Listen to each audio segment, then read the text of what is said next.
Hello friends. তো দেখো এটা এখানে সমস্ত ফর্মুলাগুলো কালেকশনস করা আছে। ঠিক আছে, ফিজিক্সের যত ফর্মুলা হয়ে থাকে এবং এটা অ্যাকচুয়ালি জয়েন্ট এন্ট্রান্স এক্সামিনেশন লেভেলের। তবে এটুকু শিওর, আমি এখানে যেগুলো কভার করছি সেগুলো একটু ইজি ধরনের, যেগুলো ওয়্যারলেস অপারেটরে আসতে পারে। ঠিক আছে, যেটা তোমাদের অলরেডি প্রিলিমস এক্সাম হয়ে গেছে ডব্লিউবিপির আন্ডারে ওয়্যারলেস অপারেটর। ওকে, তো এখানে দেখো একটা জিনিস বলে রাখি যে কাট অফ কিন্তু তোমরা অনেকেই টেনশনে আছো হয়তো যে কাট অফ অনেক বাড়তে পারে। সেটা ঠিকই, কাট অফ বাড়ার সম্ভাবনা বেশি মনে হচ্ছে। তার কারণ আছে, তার কারণটা হচ্ছে আমরা সবাই সায়েন্সের স্টুডেন্টস, তাই না? যারাই ওয়্যারলেস অপারেটরে অ্যাপ্লাই করেছিল তারা সায়েন্সের স্টুডেন্ট, আর সায়েন্সের স্টুডেন্ট বেশিরভাগই তারা কি সিরিয়াস হয়ে থাকে, তাই না? এবার অ্যাটলিস্ট সিরিয়াস যদি নাও হয়, যেরকম লেভেলের মানে ম্যাথ আর ফিজিক্স এসেছিলো, সেগুলো আমাদের যা 11-12-এর যা লেভেল, মানে 11-12-এ যতটা ডিটেলসে আর অত ভাস্ট সিলেবাস আমাদেরকে কভার করতে হয়, বা তারপরে আমরা গ্র্যাজুয়েশন করেছি, তাই না?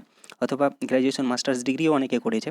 তো তাহলে আমরা কি হয়েছে অনেক ডেপথে এবং অনেক আরও টাফ অনেক কিছু আমরা মানে পড়েছি আর কি। তো সেই হিসেবে দেখতে গেলে, সেই রেসপেক্টে দেখতে গেলে অবশ্যই ওয়্যারলেস অপারেটরের কোশ্চেনটা ইজি মনে হবে, অ্যাটলিস্ট ফিজিক্স আর ম্যাথটা অবশ্যই, এবং রিজনিংও সায়েন্সের স্টুডেন্টরা ভালোই পারবে। তো দেখো মার্কসটা বেশি উঠবে ঠিকই, কিন্তু তাই বলে কাট অফ কিন্তু খুবই বেশি হয়ে যাবে না। কেন বলো তো?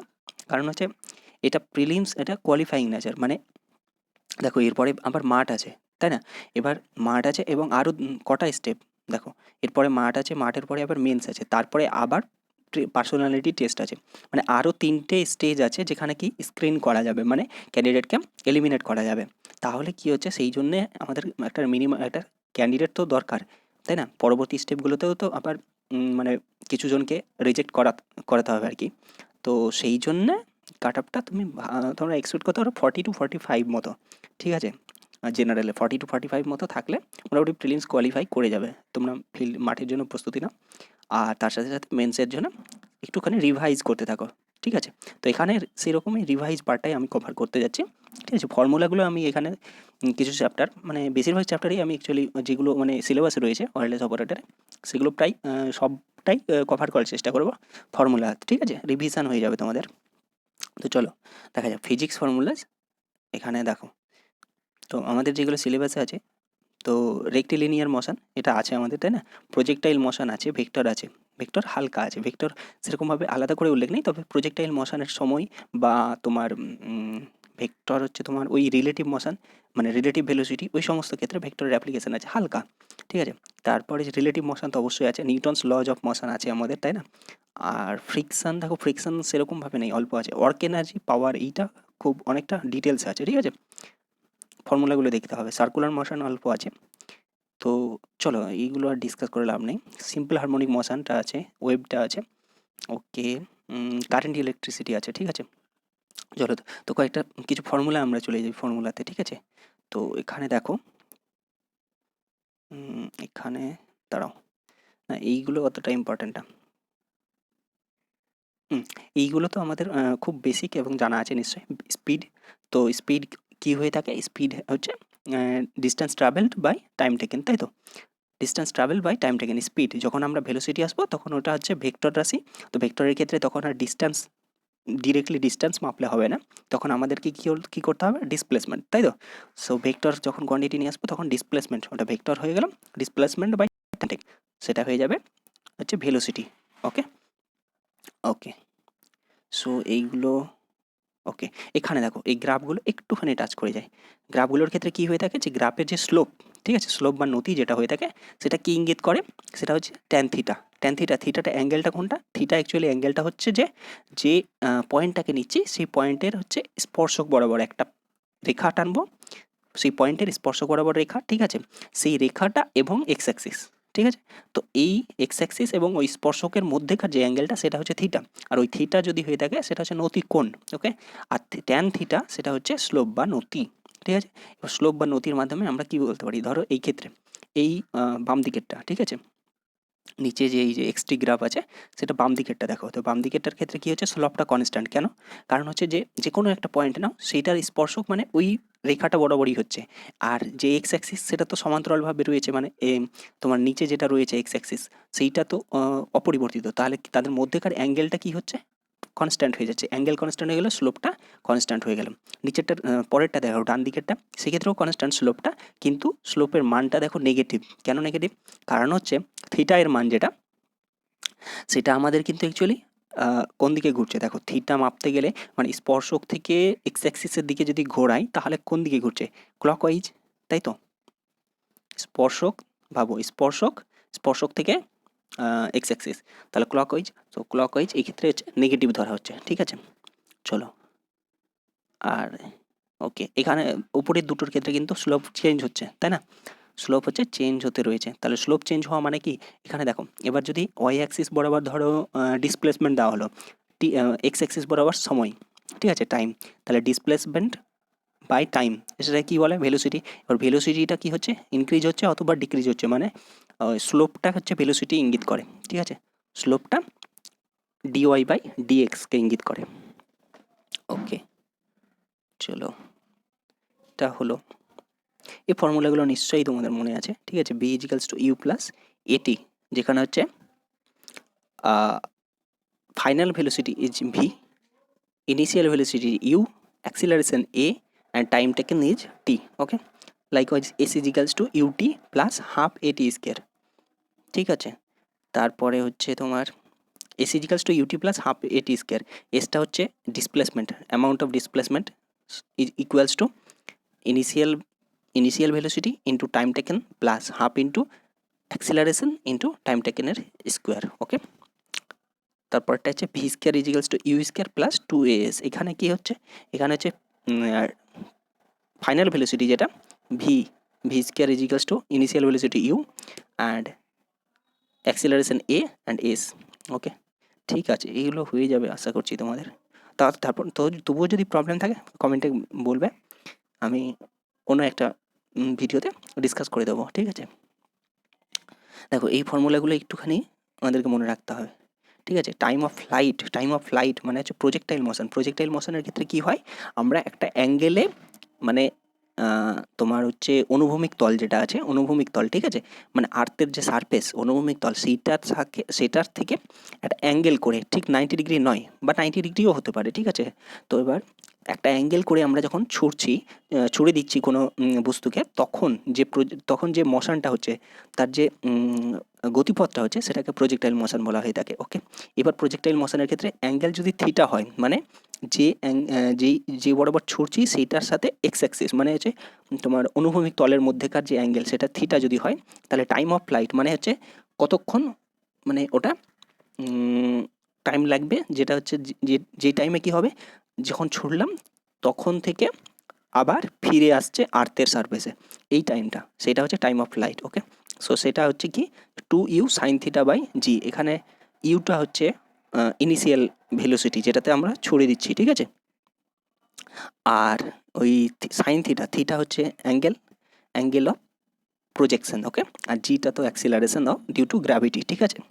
2u sine theta by g, এটা হচ্ছে টাইম অফ ফ্লাইট। আর হরিজন্টাল রেঞ্জ যেটা হচ্ছে কতটা পথ অতিক্রম করছে, মানে ছুড়ে দেওয়া বিন্দু থেকে ফিরে আসা বিন্দু, যে বিন্দুতে ফিরে আসছে, মানে বস্তুটা আবার আর্থে টাচ করছে, সেই যে ডিস্টেন্সটা, সেটা হরিজন্টাল রেঞ্জ, সেটার মান কত হবে, u square sine 2 theta by g. Okay, এখানে হ্যাঁ এগুলো তো জানা আছে। আবার ম্যাক্সিমাম হাইটের ক্ষেত্রে u square sine square theta by 2g, ঠিক আছে? ওকে, এখানে দেখানো হয়েছে প্রজেক্টাইল মোশনটা কীরকম হয়। ওকে, রিলেটিভ মোশন, দেখো রিলেটিভ মোশন হচ্ছে আমি কোনো একটা রিলেটিভ মোশন তো আইডিয়া আছে নিশ্চয়, মানে আমি প্ল্যাটফর্মে দাঁড়িয়ে রয়েছি, একটা ট্রেন গতিবেগ নিয়ে এগিয়ে যাচ্ছে। এবার কি হচ্ছে, আমার ক্ষেত্রে মনে হবে যে মানে ট্রেনটার যে গতিবেগ, সেই গতিবেগটাই আমার কাছে মনে হবে যে হ্যাঁ এই গতিবেগ নিয়ে ট্রেনটা যাচ্ছে। কিন্তু যদি ধরো ট্রেনটা যেদিকে যাচ্ছে তার বিপরীত দিকে আমি দৌড়চ্ছি, এবার কি হলো, আমার কাছে মনে হবে বিপরীত দিকে দৌড়চ্ছি, তাহলে কি হবে, আমার কাছে মনে হবে ট্রেনটা বেশি দূরে ছুটছে, তাই তো? বেশি দূরে ছুটছে, এই যে ব্যাপারটা। অথবা আরেকটা কেস দেখো, যখন ট্রেনটা যেদিকে যাচ্ছে আমি ওই দিকে দৌড়চ্ছি, তাহলে আমার কাছে মনে হবে যে ট্রেনটা খুব মানে অনেকটা স্লো যাচ্ছে, যতটা অ্যাকচুয়ালি যাচ্ছে তার ফিল হবে না, মনে হবে যেন কম বেগ নিয়ে যাচ্ছে। এই যে ব্যাপারটা, মানে আপেক্ষিকভাবে যেটা মনে হচ্ছে, সেইটাই হচ্ছে রিলেটিভ মোশন, ঠিক ঠিক আছে। এবার রিলেটিভ মোশনটা আমরা বের করার জন্য কী করতে পারি, তো যেটা যার বেগ বের করতে চাইছি, মানে ধরো ট্রেনের, এক্ষেত্রে যে এক্সাম্পলটা দিলাম সেক্ষেত্রে ধরো ট্রেনটার বেগ আমরা চাইছি, তাহলে ট্রেনের বেগ অ্যাকচুয়াল বেগ যেটা যাচ্ছে, আর কি হচ্ছে আমি যে দর্শক, ঠিক আছে, তার বেগটা বাদ দিয়ে দেবো। ঠিক আছে, তাহলে তার বেগটা বাদ দিয়ে দিলেই কী হবে, এটা রিলেটিভ মোশন, মানে আমার কাছে কতটা বেগ মনে হচ্ছে। এবার আমার বেগ যদি 0 হয় তাহলে কী হচ্ছে, যেটা অ্যাকচুয়াল বেগ সেটাই রিলেটিভ মোশন, মানে রিলেটিভ ভেলোসিটি সেমই থাকবে। কিন্তু যদি ধরো এই মানে ট্রেনের গতিবেগ যেদিকে তার বিপরীত দিকে আমি দৌড়চ্ছি, সেক্ষেত্রে কী হবে, রিলেটিভ মোশন রিলেটিভ ভেলোসিটিটা বেড়ে যাবে, ঠিক আছে, প্লাস হয়ে যাচ্ছে।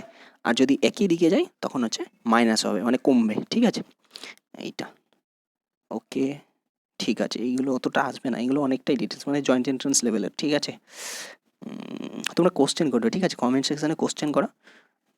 এগুলো যথেষ্ট, মানে এগুলো দখল আছে, আমার কোনো প্রবলেম নেই, যথাসম্ভব মানে তোমরা কোশ্চেন করবে, সম্ভব যদি হয়ে থাকে আমি করে দেবো, ক্লিয়ার করে দেবো, ঠিক আছে, অন্য একটা ভিডিওতে। ঠিক আছে, চলো এখন দেখো নিউটনস লজ অফ মোশন।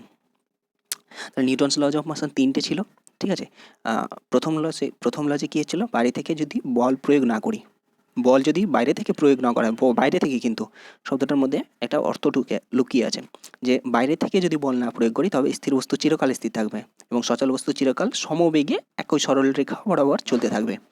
ঠিক আছে, এবার ধরো এইটা থেকে আমরা কি পেয়েছিলাম, জাড্যের ধারণাটা পেয়েছিলাম, স্থিতিজাড্য আর গতিজাড্য, তাই তো।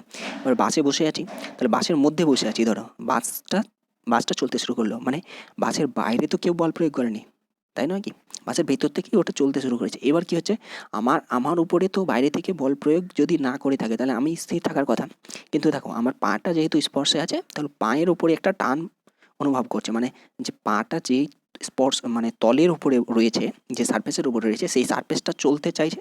এবার সেই সারফেসটা চলার সাথে সাথে কী হচ্ছে, আমার পাটাকে নিয়ে মানে টেনে নিয়ে যাওয়ার চেষ্টা করছে, বা বসে আছি সিটটা সমেত আমাকে নিয়ে যাওয়ার চেষ্টা করছে, ফলে আমি যেতে চাইছি, কিন্তু কী হচ্ছে, আমার মাথার অংশটা বা উপরের অংশটা সেরকমভাবে কি টান ফিল করছে না, মানে ডিরেক্টলি সেরকম টান আসছে না, মানে আমার শরীরের সাথে সাথে টানার চেষ্টা করছে, টেনে টেনে নিয়ে যাওয়ার চেষ্টা করছে, ফলে কী হচ্ছে, আমার উপরের অংশটা কিন্তু পেছনেই রয়ে যেতে চাইছে, কারণ হচ্ছে তার স্থিতিজাড্যের জন্য, মানে বাইরে বল যতক্ষণ না প্রয়োগ করছে ততক্ষণ কী হবে, আমি স্থির থাকতে চাইবো উপরের অংশটা, যার জন্যে ওটা। আর ঠিক বিপরীত হচ্ছে, যখন আমরা চলছে, বাস চলছে চলছে চলছে, আমিও যাচ্ছি, তাই তো, আমারও একটা বেগ রয়েছে, বাসের বেগ আমার বেগ সমান। এবার হঠাৎ কী হলো, বাস থেমে গেল, বাস থেমে গেছে ব্রেক কষে, এবার তার সঙ্গে সঙ্গে আমার শরীরের নিচের অংশটা ওই বাসের সিস্টেমের সংস্পর্শে, মানে একসাথে থাকার জন্য কী হচ্ছে, সহজেই স্থির হয়ে যাচ্ছে, কিন্তু আমার মাথার অংশটা বা উপরের অংশটা কী হচ্ছে, সহজে ওটা স্থির আসতে চাইছে না, কিছুটা এগিয়ে যাচ্ছে সামনে, সেটা হচ্ছে গতিজাড্য। ঠিক আছে, এটা নিউটনস ফার্স্ট ল থেকে আসছে। ঠিক আছে, ওকে, এবার সেকেন্ড লতে এসো। সেকেন্ড লয়ের ক্ষেত্রে কী হচ্ছে, যে কোনো বস্তুর উপর বল প্রয়োগ করলাম, বল এমন একটা জিনিস যেটা প্রয়োগ করলে কী হয়, স্থির বস্তু সচল হতে চেষ্টা করে, মানে সচল করা যায় স্থির বস্তুকে, অথবা সচল বস্তুকে কী করা যায়, স্থির করা যেতে পারে, এমন একটা জিনিস, সেটাই হচ্ছে বল বা ফোর্স। এবার কী হচ্ছে, সেকেন্ড লয়ের ক্ষেত্রে আমরা বলছি যে বল যে প্রয়োগ করলাম তার ফলে কী হবে, তার বেগের পরিবর্তন হচ্ছে। তাহলে বেগের পরিবর্তন হওয়া মানে ভরবেগের পরিবর্তন হওয়া, কারণ ভরবেগ মানে ভর ইন্টু বেগ। সো ভর যদিও না পরিবর্তন হয়, বেগ পরিবর্তন হলেই আমাদের ভরবেগের পরিবর্তন হয়ে যাবে।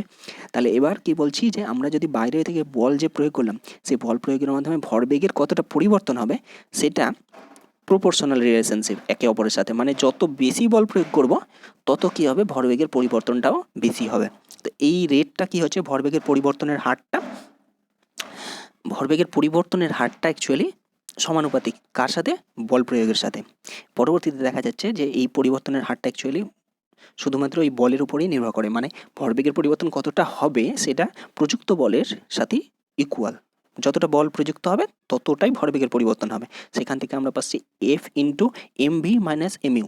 এফ মানে force applied is equals to m v মানে ভরবেগ, ফাইনাল ভরবেগ, মাইনাস এম ইউ মানে ইনিশিয়াল ভরবেগ, বাই টি টাইম টেকেন। তাহলে ভরবেগের পরিবর্তনের হার পেয়ে গেলাম, তাহলে ভরবেগের পরিবর্তনের হার ইজ ইকুয়ালস টু বল। তাহলে সেখান থেকে আবার আসে আমাদের এম ইন্টু এ, মানে হচ্ছে force is equals to mass into acceleration. Okay, চলো এবার স্প্রিং ফোর্সের ক্ষেত্রে কি হয়, যে আমাদের একটা প্রত্যানায়ক বল কাজ করে। প্রত্যানায়ক বল মানে কি, অ্যাকচুয়ালি যে বলটা কি করে, বস্তুটাকে পূর্বের অবস্থায় ফিরিয়ে আনার চেষ্টা করে। সেটা হচ্ছে প্রত্যানায়ক বল। ওকে, রিস্টোরিং ফোর্স। এবার এই রিস্টোরিং ফোর্সটা কি হচ্ছে, কার সাথে সমানুপাতিক, যতটা এক্সটেন্ডেড মানে স্প্রিংটাকে যতটা আমরা বর্ধিত করেছি তার সাথে সমানুপাতিক। যত বেশি বর্ধিত করব তত ওই প্রত্যানায়ক বলটা বেশি কাজ করবে, যার ফলে কি হবে, ওটাকে ফিরিয়ে আনতে আমাদের সুবিধা হবে আগের অবস্থানে। ঠিক আছে, এবার ওটা সমানুপাতিক। এবার ওই সমানুপাতিক সম্পর্কটাকে তুলে দিতে গেলে আমাদের দেখা যাচ্ছে যে এফ ইজিক্যালস টু কি মাইনাস কে এক্স। এই কেটা হচ্ছে অ্যাকচুয়ালি স্প্রিং কনস্ট্যান্ট। ওকে, তো spring constant into x, x হচ্ছে এক্সটেন্ডেড মানে লেন্থ স্ট্রেচড। ওকে, যতটা বর্ধিত করা হয়েছে স্প্রিংয়ের দৈর্ঘ্য। ঠিক আছে, এবার এখানে একটা জিনিস, হ্যাঁ একটা জিনিস এখানে বুঝে নাও, যে দেখো বলটা প্রয়োগ করেছি, হ্যাঁ খাবো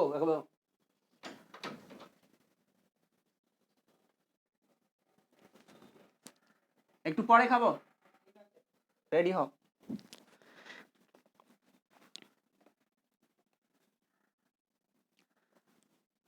সরি দেখো, এখানে কি হচ্ছে, হ্যাঁ এই নেগেটিভ, সরি ফর ডিস্টারবেন্স।